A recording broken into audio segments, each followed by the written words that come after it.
Então, irmãos, esse é o recado inicial para vocês. E agora vamos à palavra, tá bom? Oséias capítulo 3, do versículo 1 ao 5. Vamos. Posso convidar você a ficar de pé para ler comigo? Aguça a concentração e a representação por quem nós estamos lendo, que é pelo Senhor. Capítulo 3, versículo 1. Eu dei esse tempo todo aí para poder você achar Oséias, que é um livro difícil de achar na Bíblia. Um livro pequeno. E diz assim, ó: E o Senhor me disse: vai outra vez, ama uma mulher, amada de seu amigo e adúltera, como o Senhor ama os filhos de Israel, embora eles olhem para outros deuses e amam os bolos de uvas. E a comprarei para mim por 15 peças de prata, e um homer de cevada, e um meio homer de cevada. Ele disse: tu ficarás comigo muitos dias, não te prostituirás, Oséias falando a Gomer, nem serás de outro homem, assim quero eu ser também para ti. Olha o 4. Porque os filhos de Israel ficarão por muitos dias sem rei, e sem príncipe, e sem sacrifício, e sem estátua, e sem éfode ou terafins. Depois tornarão os filhos de Israel, e buscarão o Senhor seu Deus, e Davi seu rei, e temerão o Senhor e a sua bondade no fim dos dias. Podes tomar assento, irmão? Oremos. Senhor Deus e Pai, Tua palavra já é consagrada, Tua palavra é fiel, é viva e eficaz, apta para agora discernir os pensamentos de cada um, Senhor, entrando entre ossos e medulas, até a divisão da alma e do espírito. Hoje venhamos ouvir uma palavra do Teu coração diretamente para os nossos corações. Senhor, prepara o coração de cada um aqui presente, que adentrou por aquelas portas, e que seja impactado pela Tua palavra, a genuína palavra de Deus. Em nome de Jesus, amém e amém. Irmãos, o tema dessa mensagem hoje é o amor de Deus. O amor de Deus é um tema bem simples. Eu tentei rebuscá-lo, mas eu falei, não é o que eu vou falar. Tentei inventar vários temas para isso, mas eu falei, eu vou colocar algo bem simples mesmo, vou falar sobre o amor de Deus, que parece que nós sabemos o que é. Nem sempre temos uma profundidade nesse assunto. Quero refletir com o irmão e com as irmãs também sobre como está o seu relacionamento com Deus. Como é que está o seu relacionamento com a sua esposa, com seus filhos? Como é que está o nível de amor? Como é que está o seu tanque de amor, como diria Gary Chapman, que nós temos um tanque de amor, onde nós nos sentimos amados, e também enchemos o tanque de quem nós amamos. Como está? Já leu esse livro, né? 5 linguagens do amor. E nós vemos que dentro desse contexto aqui de amor, vamos falar sobre esse relacionamento seu para com Deus e de Deus para com você. Um dos critérios de ter um amor e uma amizade, um relacionamento, é ter fidelidade entre ambas as partes. Sem fidelidade, sem respeito, não tem como ter relacionamento entre duas pessoas, entre dois seres, e sem ter com ninguém mais. Imagine com Deus um relacionamento de intimidade sem ter fidelidade. Não tem como. Agora vamos para um contexto que é muito complexo. Estamos diante de um dos profetas menores.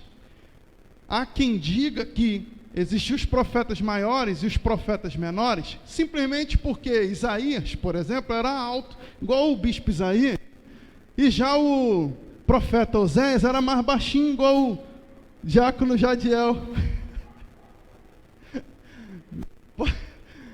E aí, o profeta maior é porque ele era maior, ou algo assim, e o profeta menor. Eu, na adolescência, achava que era isso, Wesley. Mas eu vim aprendendo depois que não tinha a ver com o tamanho de estatura do profeta, nem também por causa da profecia, porque a profecia de Daniel era maior do que a profecia de Abacuque. Não era algo que tinha tamanho, mas sim simplesmente por causa do tamanho do livro. Olha que interessante. Então houve a divisão dos livros dos profetas maiores, porque os livros são grandes, e dos profetas menores, porque os livros eram menores. Só por isso. Não é por quantidade de capítulos. Oséias tem 14 capítulos. Dos profetas menores, o que tem maior número de capítulos. Esse que nós lemos agora, você acredita que um pregador iria ler um capítulo inteiro hoje, antes de pregar? Eu fiz isso. Capítulo 3 de Oséias. É pequenininho, 5 versículos apenas. Embora Daniel tenha 12 capítulos na nossa Bíblia canônica e cristã, protestante, 12 capítulos. Então nós vemos que não é por quantidade de capítulos, porque Daniel é considerado o profeta maior. Haja visto entendido que ele, sendo um dos profetas menores, é um dos livros que não são tão pregados, então se torna mais difícil pregar por causa do conhecimento da história que é passado por eles. E a narração dos profetas, todos eles têm um objetivo de sempre simplesmente profetizar. E eles profetizavam sempre algo ruim, algo que estava acontecendo, e em seguida a sua profecia vinha, após a correção, algo que viria de bom. Nem todas as profecias diziam algo que aconteceria como consequência de pecado, mas às vezes vinham profecias vindouras, profecias de coisas lindas, como por exemplo as profecias messiânicas, que vai só cumprir no Novo Testamento. Haja vista também que tem profecias no livro dos profetas que ainda nem se cumpriram, que estamos no período da igreja, que ainda irão se cumprir nos fins dos tempos. Profecias essas que nós chamamos de profecias escatológicas. Mais detalhadamente, dentro da teologia a apocalíptica dos livros dos profetas. Por quê? Pensa comigo, quando os profetas estão sendo vivenciados, eles naturalmente não estão escrevendo. É escrito pouco depois do que eles viveram na história. Eles não eram como um diário. Eu não sei quem tem filha aí, filha adolescente. Eu não sei como é hoje, pode me confirmar aí.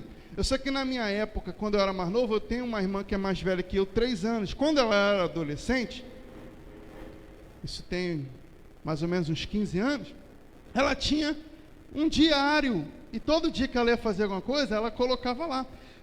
Você teve, amor? Teve diário também? E aí, nesse período, elas tinham, normalmente, comprava-se com cadeado, que era fechado. E não podia abrir. Só que era um cadeado fácil de abrir, irmão. E eu via o que minha irmã escrevia. Aí depois eu chantageava ela: você vai lavar a louça, senão eu vou contar para minha mãe. Coisa feia, né, irmão? Mas o diário revelava literalmente o cotidiano da minha irmã. Tudo que ela fazia e pensava. Ela ia lá no diário dela e escrevia. Quando os profetas estavam escrevendo, não era dessa forma. Eu estou ilustrando para você entender como se escreviam os livros no Antigo Testamento. Então, por exemplo, Isaías, quando vai profetizar algo sobre o Messias, ele podia entender que era algo bem futuro, era futurístico. Então, para ele também existia algo que era apocalíptico, entende? Para ele era como se fosse o fim dos dias, ainda algo que aconteceria, algo da restauração de Israel, porque os livros aqui do profeta estão sendo escritos. Então, quando você entende gênero literário, palavra difícil, mas vou explicar. O gênero literário é a forma de escrita do livro. Como aquele livro foi escrito? Por exemplo, Salmos não é escrito como os livros históricos, assim como não é escrito como os livros proféticos. Porque os Salmos, por exemplo, tem muitas poesias, tem muitos louvores, muitos cânticos. Diferente, isso é gênero literário. Poesia. Assim como o livro dos profetas E profetas menor, como Oséias, tem esse gênero literário de colocar algo que vai falar ainda, que vai acontecer. Os profetas também tinham característica de mostrar o passado. E mostrando o passado, eles traziam lembrança, coisas que haviam se esquecido no meio da multidão. Então, preste atenção. Depois de entender como funciona a mente de um profeta escritor, assim como Oséias, nós conseguimos mergulhar no conteúdo histórico dele. Porque Oséias, do capítulo 1, capítulo 3, por exemplo, vem sendo narrado a história dele. Do 4 até o 14, as grandes profecias de comparações, lembranças a Israel. Ele profetiza, ele e o profeta Jonas, por exemplo, eles profetizam para o reino do norte, o reino de Israel. Mesmo Israel sendo o nome do país, ele era dividido em dois. Quem estudou comigo geografia bíblica, não é, Mônica? Sabe que existiam dois reinos, o reino do norte e o reino do sul. O reino do sul era chamado de Judá e o reino do norte Israel. Eles profetizam para Israel com um intuito de fazer lembrar a memória deles e falar sobre o que Deus estava aqui requerendo deles. Está acabando a bateria. Então vejamos bem, só aumenta o meu retorno, por gentileza. Então vejamos bem, Israel está passando por uma situação aqui, antes de serem levados cativos para a Síria. É esse o contexto do livro de Oséias. E Oséias se levanta para poder profetizar, para ver se eles se arrependem. E mediante a isso, Deus vai falar com eles, para se eles se arrependerem, Deus não iria cumprir uma consequência ruim. Mas Israel, bem atribulado, acaba não seguindo essa ordem e acaba traindo a aliança dela com Deus. Entendido isso, entra aqui então no contexto o profeta Oséias. Oséias vem como profeta e Deus quer mostrar para ele e quer que ele sinta o que Deus está sentindo. É bem verdade que quando a gente sente algo, passa por algo igual, a gente tem valores melhores daquela circunstância. Tem uma música que canta assim: só entendi de lágrima quem já chorou, só entendi de dor quem já foi ferido. Não vai entender do que é provação se você nunca passou por uma prova. Se quem perdeu algo vai ter uma tendência melhor. Em 1ª carta dos Coríntios, Paulo narra para aquela igreja, dizendo: hoje vocês são consolados pelo Espírito Santo, porque amanhã vocês irão consolar outros. O que eu aprendo com isso? Eu me torno professor naquilo que eu passei a sobreviver. Algo que eu passei, eu aprendi. Mais na frente, Deus vai me usar para poder aconselhar alguém, confortar e consolar alguém. Preste atenção. Olha o que Oséias vai aprender agora. No capítulo 1, diz, logo no versículo 1, a palavra do Senhor que foi dita a Oséias, filho de Beeri, nos dias de Uzias, Jotão, Acais, Ezequias, reis de Judá, e nos dias de Jeroboão, filhos do Joá, rei de Israel. Aí diz assim, o princípio da palavra do Senhor por Oséias disse, pois, o Senhor a Oséias, vai, toma uma mulher de prostituições e filhos de prostituição. Eu fui buscar no original, eu não gosto nem de citar essa palavra aqui numa pregação, porque não estamos em um estudo, e nem num seminário teológico, mas é por causa da exegese mesmo, essa palavra bonita de se falar, inclusive, não é de comer. Exegese é a arte de interpretar o texto na sua antiguidade, para a mensagem daquela época. Uma vez que entendido a exegese, tem que ter um contato com o hebraico, já que estamos falando de Antigo Testamento. E essa palavra aqui, na corrigida, por exemplo, fala, vai toma uma mulher de prostituições. Só que a melhor palavra que se encaixa em nossa tradução, assim como no italiano diz tradutore e traidore, nós temos uma dificuldade que nem sempre a tradução quer mostrar de fato, no nosso tempo, que queria ser dito naquela época.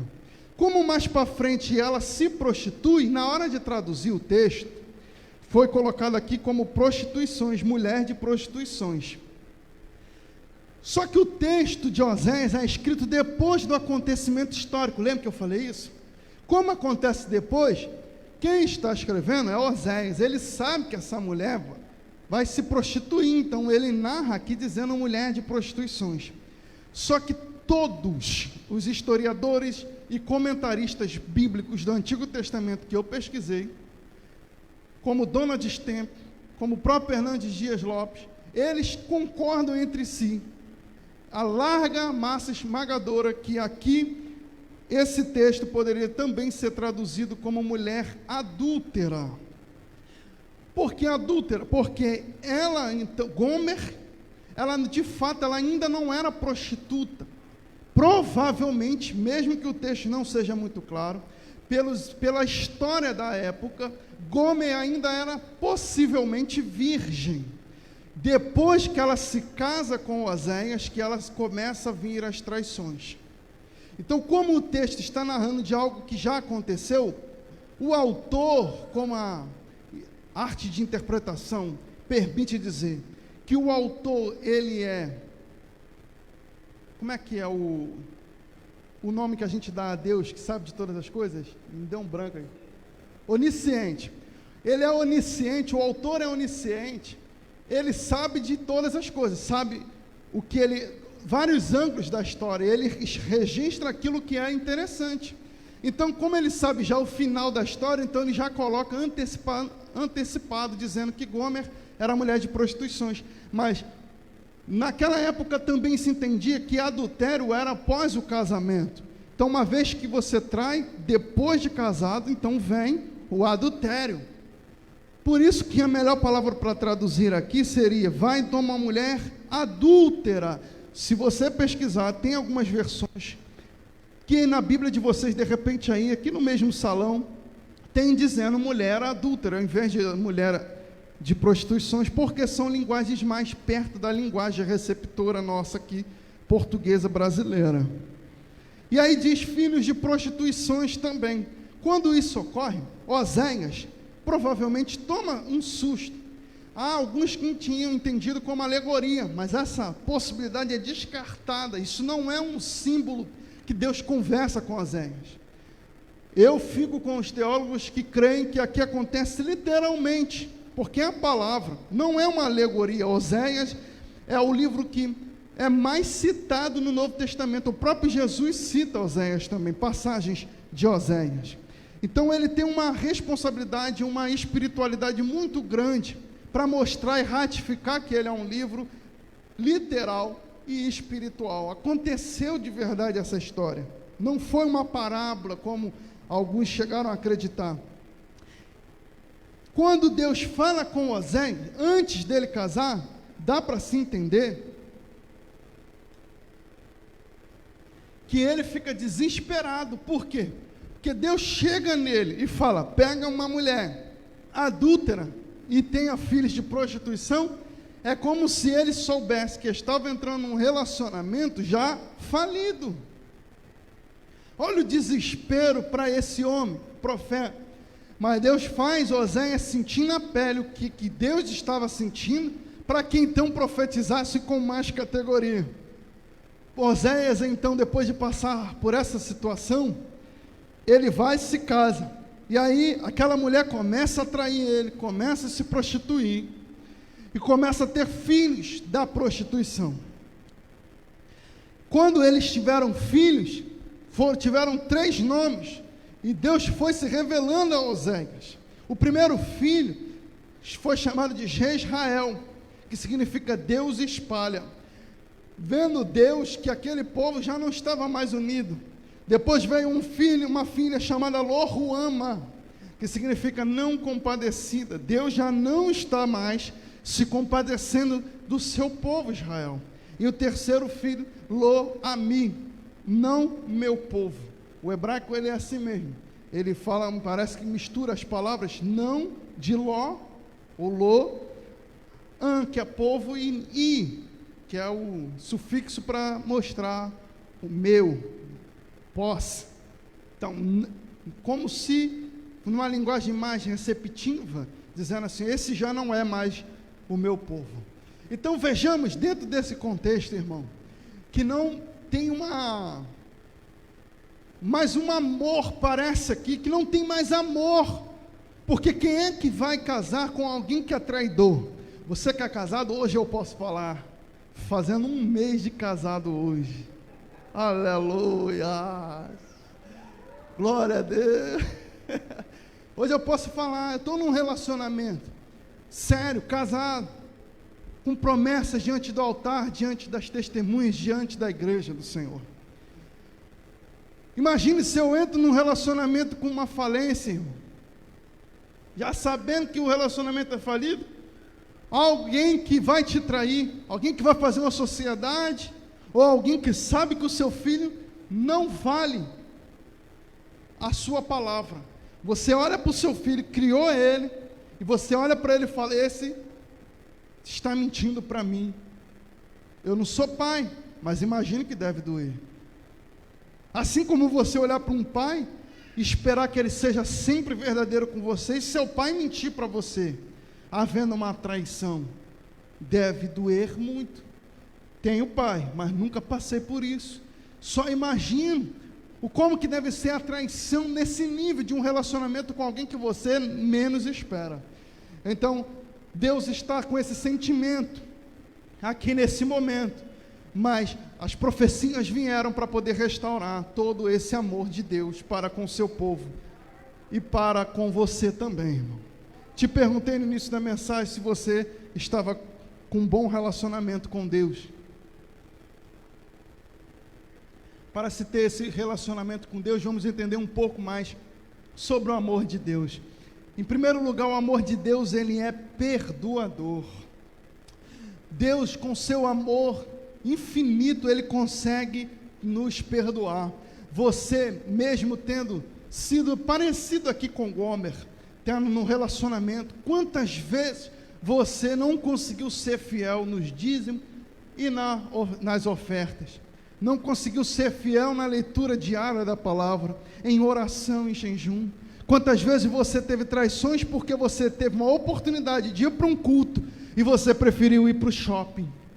Quantas vezes você preferiu ficar 2 horas sentado olhando o Facebook, Instagram e o WhatsApp e não leu a palavra, mas leu as fofocas do Facebook, viu a vida dos outros, mandou mensagem para todo mundo, mas não mandou se é que eu posso falar, um WhatsApp para Deus? Não leu o WhatsApp de Deus, numa linguagem coloquial aqui, numa linguagem contemporânea. Porque muitas vezes você pode pegar a palavra e olhar, tirar aquele tempinho de ler o que Deus mandou de mensagem para você e aprender. E temos traições por causa do dinheiro, não conseguimos ficar fiel e reto. Quando é ruim, quando você está na casa do Senhor 10, 15, 20 anos, e de repente vem aquela tona na sua mensagem, na sua memória, irmão, algo que você fazia lá em outrora, coisas ruins, pecadoras, pecaminosas. Alguns sentem saudade, outros sentem nojo. Quando eu vou ouvir uma pregação de alguém testemunhando, por exemplo, que alguém chega no altar e fica 50 minutos pregando, 45 minutos falando o que ele fez no mundão, e só 5 minutos dizendo o que Jesus fez na vida dele, sem vergonha nenhuma. Quando o teu passado não te traz boas lembranças de espiritualidade, joga ele para fora. Não precisa dizer eu sou ex isso, eu sou ex aquilo, eu sou ex porque esse ex tem que morrer. Morreu quando Jesus morreu na cruz com você. Quando você foi batizado em águas, você morreu, velho homem, e levantou uma nova criatura. As coisas velhas se passaram, eis que tudo se fez novo. Aleluia, aleluia, aleluia. Vou te contar uma história rápida que você conhece da Bíblia, que recebeu perdão. Tinha um homem que não queria nem ser curado. Eu tenho coragem de afirmar isso. Mas ele estava coxo, foi levado pelos seus amigos, possivelmente 4 amigos, num lençol, num leito, na cama. Quando ele chega na casa que Jesus está, não tem como entrar, porque está abarrotado. Eles dão um jeitinho, sobe no telhado, desce o homem pelo telhado. Aquele homem desce, quando ele está lá dentro da casa, no centro, no meio, Jesus com ele lá. Jesus para de pregar, olha para aquele homem e diz: perdoados estão os teus pecados. Aleluia. Os fariseus, os mestres da lei, os doutores, estudados, eles ficam arrazoando no seu coração. Quem é esse homem que acha que tem autoridade para perdoar pecados? Jesus vai falar assim: ei, vocês, por que vocês estão pensando em vossos corações? Aí um olha para o outro, mas eu não falei nada. Jesus, eu estou vendo no coração de vocês, eu leio a mente de vocês. Vocês acabaram de dizer: quem é este homem que acha que pode perdoar pecados? Pergunta aos senhores e às senhoras, hoje, Igreja de Deus no Caxambi, qual é mais fácil? É perdoar pecado ou dizer para esse coxo: levanta-te e anda? Pensa comigo, se ele fala: perdoados estão os seus pecados, e o pecado não é perdoado, ele não passa vergonha. Mas, por exemplo, se ele fala assim, ó, levanta-te e anda, e aquele homem não levanta e anda, e agora? Olha a vergonha do século. Aí Jesus vai e fala assim, ó: porque pensastes, arrazoastes nos vossos corações, eu vou dizer a este coxo: levanta, toma a tua cama e anda, para a glória de Deus. Aleluia, glória a Deus. Aquele homem não estava se importando se ia andar ou não. Jesus leu o coração daquele homem e viu que ele queria era perdão, ele queria era ser perdoado. Estou todo arrepiado. Tem crente que está na igreja há 30 anos e não aceitou o perdão. Deus tem um amor perdoador. Receba o perdão de Deus em nome de Jesus. O teu passado não te condena. Você é livre, é liberto para morar com Ele para a eternidade. Você é perdoado. Aleluia. Pode aplaudir o nome do Senhor Jesus.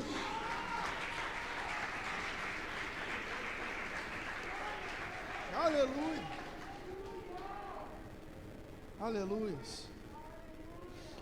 Aleluia. Deus é perseverante nesse amor. O seu amor é incondicional e é imerecido. Você não merece, mas Ele te ama dessa forma e Ele te perdoa. Segundo ponto, o amor de Deus é redentor. Vemos, versículo 2: e comprei para mim por 15 peças de prata e uma homer de cevada e um meio de cevada. Vemos aqui que ele redime, Oséias vem redimir o seu casamento, comprando de novo a Gomer. Olha que situação engraçada. Naquela época nós vimos aqui, recentemente até preguei falando sobre casamento. Na época nós vemos e aprendemos que os homens israelitas, os judeus, tinham que pagar um dote para poder levar a sua noiva. Precisava se pagar um alto preço. Vemos isso no Antigo Testamento quase todo. Quando chega aqui em Oséias, não afirma que Oséias paga o dote pelo casamento, mas por cultura dos hebreus, nós podemos afirmar que ele pagou também. Ele paga para ter aquela mulher como sua esposa. Depois aquela mulher começa a trair ele e vai embora. Olha no capítulo 2, quando ela diz no versículo 5: irei atrás dos meus namorados, que me dão o meu pão e a minha água, e a minha lã, e o meu linho, o meu óleo e minhas bebidas. Ela larga Oséias e vai atrás dos namorados. Veja isso dela, porque ela se prostituía e ganhava os presentes. Depois dela se afastar, Oséias não é, na Bíblia aqui, muito claro, mas também pela história, segue-se a interpretação exegética que, como eu falei, esses comentaristas todos concordam, que a esposa de Oséias, a Gomer, vai parar agora num lugar de escravidão. Ela começa a perder dinheiro do que ela tinha ganhado, começa a ficar endividada e vai parar no mercado de escravos. E quando ela está para ser vendida, quem aparece para comprar? Oséias. Parece. Aqui você, quando lê a Bíblia aqui, 15 peças de prata, homer de cevada, não entende de cara quanto dinheiro nós estamos falando, mas podemos afirmar que era praticamente tudo, se não tudo que Oséias tinha. Era um alto preço. Oséias percebe que Gomer, depois de 3 filhos, já não era mais novinha, sua beleza já não era mais latente. Gomer, que já tinha sido uma mulher experimentada, já não era mais forte para trabalhar, já não valia praticamente centavo nenhum para a venda de escravo. Mas quando Oséias aparece, ele pega todo o seu dinheiro e oferta: eu compro essa mulher de novo. E quando ele compra Gomer, já tinha pago um alto preço pelo casamento, o dote. Agora ele praticamente gasta todo o seu dinheiro comprando novamente aquela mulher. E não compra ela para ser escrava. Ainda fala com ela: ó, tu ficarás comigo. E tu não te prostituirás, nem serás de outro homem. Assim quero eu ser também para ti. Vou ficar com você e fazer um pacto inicial, assim como eu sou seu esposo. Você vai se comportar como minha esposa. Ele compra novamente a escrava, que para os outros era escrava, era perdida, ninguém dava nada. Ele pega o seu máximo de valor e valoriza agora Gomer, comprando novamente essa mulher. História de amor linda. Um amor redentor, que redime aquilo que havia se perdido. Deus, ele tem esse tipo de amor por nós. E nós vemos que, aprendendo com essa história aqui de Oséias, nós vemos que a redenção de Deus veio quando nós olhamos para Israel, que havia se perdido, ainda aqui no Antigo Testamento. Eles haviam se perdido, idolatrado, traído Deus. Deus permite eles passarem pelo cativeiro, mas ainda recebe a redenção novamente. A sua promessa e a profecia de que ele iria redimir Israel é algo latente para um israelita. Não estamos ainda falando da vinda do Messias, a crucificação. Para Israel, a profecia é que eles seriam restaurados a sua terra novamente, e que eles seriam um povo unido sem prestar contas a algum império. Porque nós vemos na história de Israel que eles passaram pela mão de vários cativeiros, como os babilônios, os medos persas, os assírios, até na mão dos romanos eles passaram também, dos gregos. Mas aqui nesse período eles ainda não eram escravos, eles ainda vão passar pelo período de cativeiro. E nós vemos que Deus ainda assim, com a história em Oséias, promete a redenção do seu povo. Mesmo Deus sabendo que você não valia nada, Ele compra de novo. Você foi pago um alto preço para receber, foi comprado, foi feita uma aliança. Depois da aliança, de repente você se afastou de Jesus, começou a trair, começou a comer bolotas de porcos novamente. Lá no deserto começou a desejar comer a comida do Egito. Olha, depois de ter sido liberto da escravidão, desejou comer a comida de escravo. Eu não sei se você passou por isso dentro do contexto de Israel também, mas Deus tem um amor redentor. Ele compra de novo com o seu preço, e não é preço barato, é preço alto.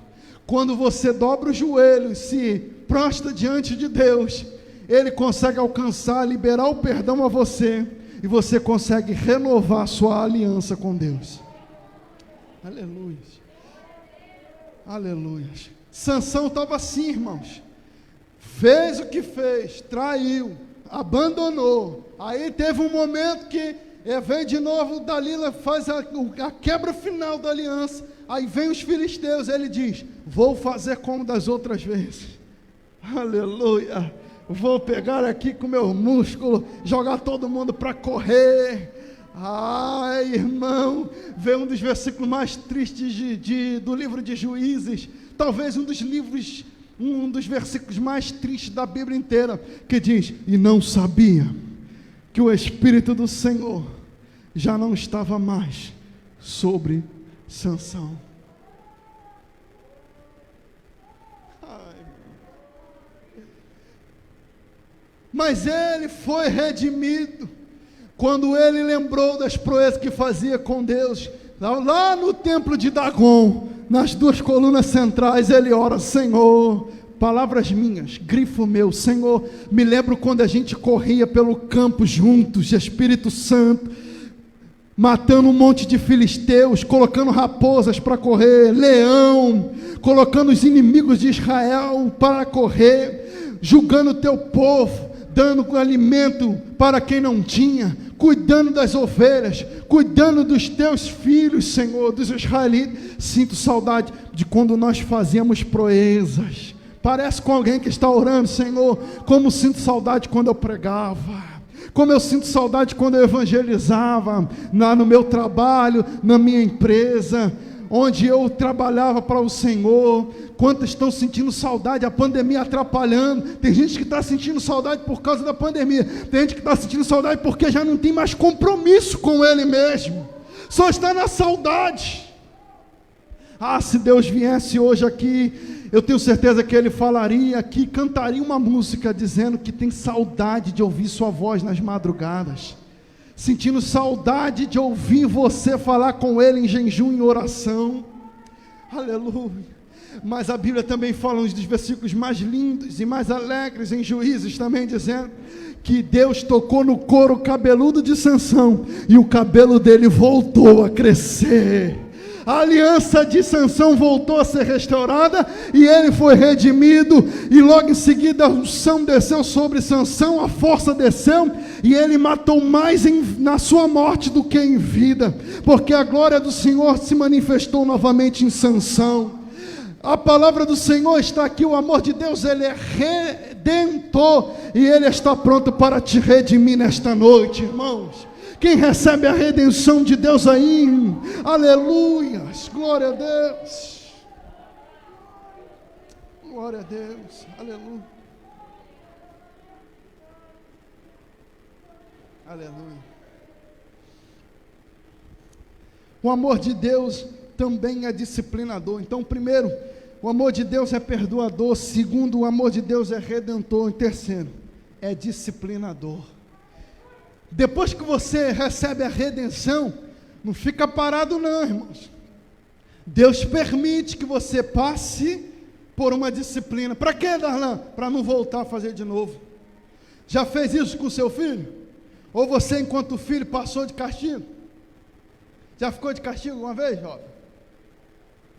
Para não fazer de novo, né? É sua mãe? Cadê? A mãe? Já botou ele de castigo? Por quê? Qual era o propósito? Para não fazer de novo. Deus, Ele faz isso com a gente. Te coloca em disciplina. Aleluia, glória a Deus. Nem sempre o que você está passando é prova, nem sempre é tentação do diabo, às vezes é tribulação. Você fez uma escolha errada, e aí está pagando o preço agora. Às vezes Deus vem e te prova, irmãos, que é diferente: provação, tentação e tribulação. Provação vem de Deus, tentação vem do diabo, e tribulação vem dos erros da sua vida. Mas escolhas, nós vemos e aprendemos que Deus nos disciplina para não errarmos e cometermos os mesmos erros. Olha o que aconteceu com Israel. Oséias passa por isso e coloca Gomer de castigo. Olha o que ele fala: você vai ficar sem tocar em ninguém, e ninguém vai te tocar, nem eu. Gomer vai ser restaurada, mas fica na disciplina. Oséias coloca ela na disciplina, irmão. Está pensando o quê? Israel também passa pela disciplina. Primeiro eles vão ser cativos pelos assírios, 722 a.C. O que a gente aprende com a disciplina? A disciplina exige mudança de conduta. Se você não gerar frutos de arrependimento, irmão, você vai fazer a mesma coisa de novo. É só ter uma primeira oportunidade. Olha o que João Batista, pregando perto do Rio Jordão, citou: hoje eu prego e vos batizo para arrependimento. No mesmo contexto diz que os fariseus serão lançados no fogo porque não geram bons frutos. Frutos esse que é fruto de arrependimento. Então João Batista fala: eu vos batizo com água para arrependimento. Virá um que vos batizará com o Espírito Santo e com fogo. Esse batiza com o Espírito Santo porque teve arrependimento, teve fruto de arrependimento. Não adianta você ficar na mesma situação, vivendo do mesmo jeito. Tem uma frase que é muito bem dita por aí: vinde como estás, mas não pode ficar como veio. Tem que haver mudança, disciplina. É isso que Deus quer de você, que Ele requer o abandono total da idolatria, assim como Ele pediu para Israel. Faz um jejum, irmão. Fica um mês sem rede social. Fica um mês sem novela, para ver se consegue ter disciplina. Coloque as coisas que você hoje tem prioridade, troque pela palavra de Deus e oração. É o que eu posso te colocar como disciplina de Deus. E tem vezes que Deus vai fechar todas as portas para chamar a tua atenção. Ele fecha a sua agenda, Ele fecha os seus contratos, Ele fecha a porta de emprego, Ele fecha a porta da saúde. E é Deus que está fazendo isso. Não bota a culpa no diabo, não. É disciplina. Mas a disciplina traz também o arrependimento. E o arrependimento traz bons frutos. O amor de Deus é restaurador. Ele restaura aquele que estava caído, machucado.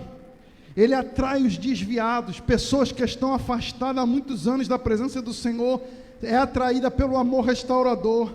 Versículo 5, depois tornarão os filhos de Israel e buscarão o Senhor, seu Deus. Mesmo depois de passar pelo cativeiro Israel, eles voltam para o Senhor, seu Deus. Pessoas que estão aí achando que estão tirando férias, afastadas do Evangelho. Pessoas que estão dentro da casa do Senhor, estão perdidos. Eu já estive assim, não tenho vergonha de falar, já está gravado por aí em vários lugares, que eu já me encontrei dentro da casa do Senhor, e eu estava perdidinho, irmão, sabia nem o que estava mais fazendo lá, e me questionando, por que eu estou tocando essa bateria aqui hoje? Por que eu estou aqui nesse culto hoje? Perdidinho, irmãos, sem saber mais o que eu estava, sem propósito, dentro da casa do Senhor. Mas o amor de Deus é restaurador, atrai a presença para nós de novo. O amor de Deus, que é restaurador, ele preserva a aliança. Que aliança é essa? A aliança que ele tem contigo permanece intacta. Se você tem promessa, ele vai cumprir, porque a promessa está intacta. E aqui no versículo 5 diz, restaurará, buscarão o Senhor seu Deus e Davi seu rei, e temerão o Senhor e a sua bondade no fim dos dias. Esses últimos dias não está falando de algo escatológico, mas está falando da restauração total aqui de Israel, quando eles vão receber novamente, sair do cativeiro, sair do exílio. E quando eles saem do exílio, é dessa promessa que está sendo aqui cumprida, assim como também Oséias recebe e dá a graça para Gomer.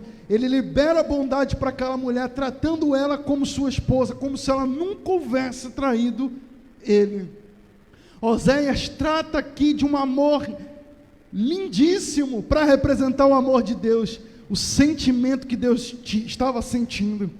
E nesses últimos dias, depois da restauração, Deus libera a sua bondade ao seu povo. Deus libera a bondade para a sua vida. E depois desta mensagem em aplicação, eu venho aqui dizer para você, com uma rápida ilustração, dizendo que um menino, ele era filho de um marceneiro especialista em fazer brinquedos. Ele fazia vários tipos de brinquedos de madeira.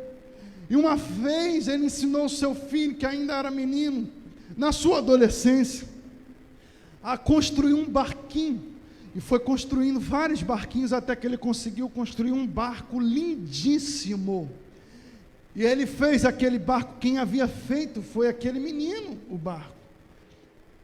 Não tinha sido o primeiro, mas era uma especialização.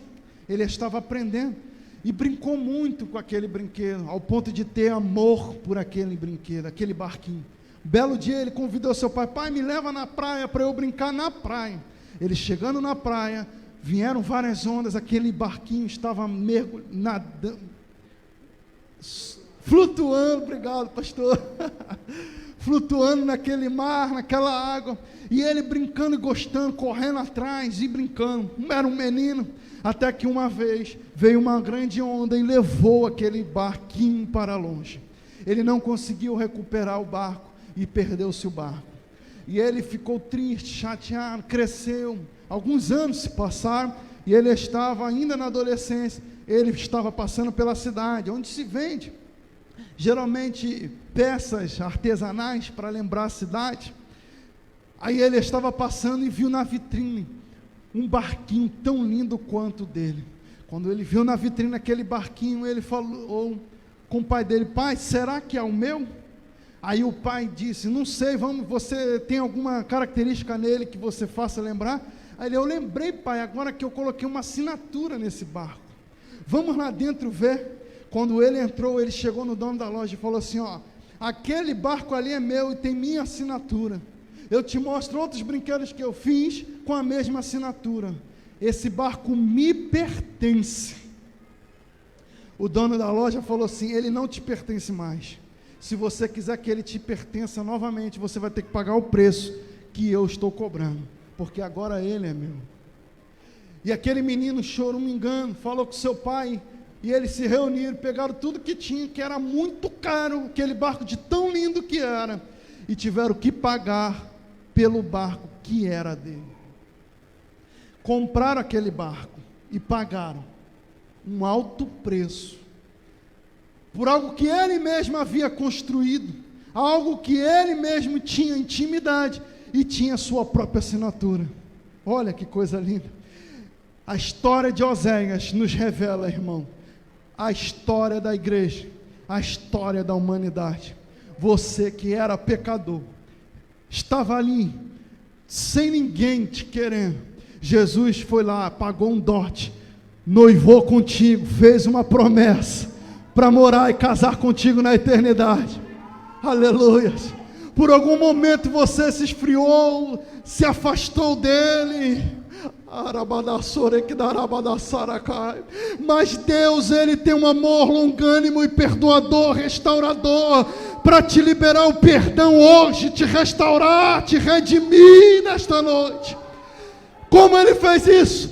Você já pertencia a Ele, mas Ele já não era mais o seu dono, e aí Ele enviou o maior preço que Ele podia pagar, entregou o seu filho na cruz, morreu na cruz, pagou com o sangue de Jesus Cristo, revertido para pagar por você, pela sua vida e pela minha vida, para que hoje pudéssemos ter vida, e vida com abundância, irmãos. Você é a obra-prima de Deus, você é o bem precioso dele, você é a noiva do Cordeiro. Ele te valoriza, e tem bondade de Deus para você, tem graça de Deus para você, tem redenção de Deus para você. Seja hoje restaurado pelo amor de Deus Pai. Aleluia.